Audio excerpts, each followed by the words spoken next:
I feel like in the last 10 years, have a better understanding of the business of what A&R people are going to react to, or radio people are going to react to, what people on the suit side of it will be more connected to in the song. In that, I think I can be more mindful of how we write something and the space that we write it for. Maybe in the past, I wouldn't have been as prone to writing music or diving into different genres that isn't specifically my thing, because it's not as honest or it's selling out or whatever else. I don't really even know what that is anymore. I think some cheesy pop songs are unbelievable. I remember vividly the first time I heard Party in the USA or Since You've Been Gone. Like, those songs are awesome. They're great. They're not probably songs I'm going to, listen to driving down the PCH that are going to console me or move me like other artists that I grew up around, but they're really great for the thing that they do. Having said that, I feel like I'm smarter with decisions of like, this is a moment where we just need to capture whatever this thing is, and how viable it is or how much the label's going to like it, I don't really know, but I don't really even care right now, because I feel like this piece of art has a lot of value for us to chase this down. And then in other situations, it's like, this thing really does this thing really well, and so I want to make that as great as that thing can be. I think Crush is a great pop song. I think it does that thing well. So in the past, I think growing up as a songwriter, all those things were all pushed together.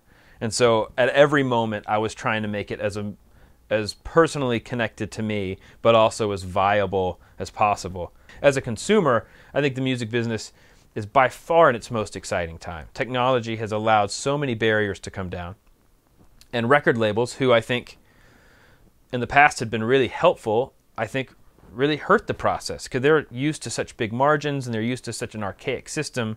But fortunately, as an artist, I can get to my audience really quickly. I don't need all of that stuff anymore. It can be helpful for certain projects, but a lot of new artists that I talk to, I say stay away from record labels. That used to be the big answer, and now it could really be a big problem. I think it will balance itself out. I think that we'll figure out a way that the consumer gets what they want and the artist gets what they want. Things like Kickstarter are really exciting to me because it gives interesting new opportunities, but there's still a lot of problems with it. Spotify pays me almost nothing. I think with 5 million streams of a song that I wrote, I get like $10.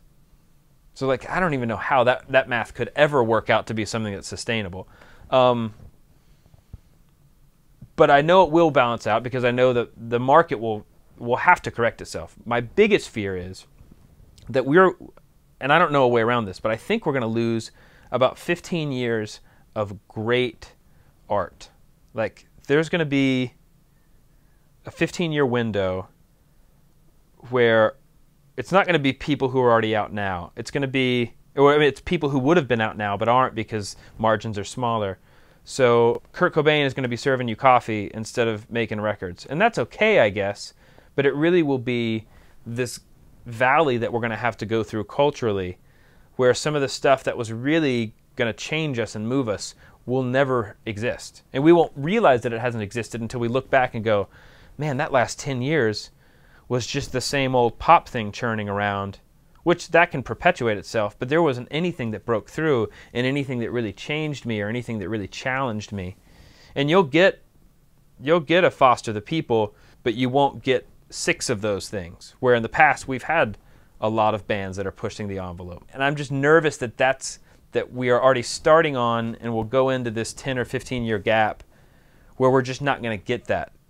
Because it's easy to do the thing that was like the last thing and make you won't make $1 for it, but you'll make 80 cents for it, and then you'll make 60 cents for it, and then whatever else. But to have that new thing break through, I don't think that has much of a chance right now, unless we figure out how to get the money part of it back. Not because we're all greedy asshole producers and writers, but just because I want to keep writing songs. And I think people want to keep hearing them. And as long as they do, if I can get paid for it, I'd much rather do that than bag groceries.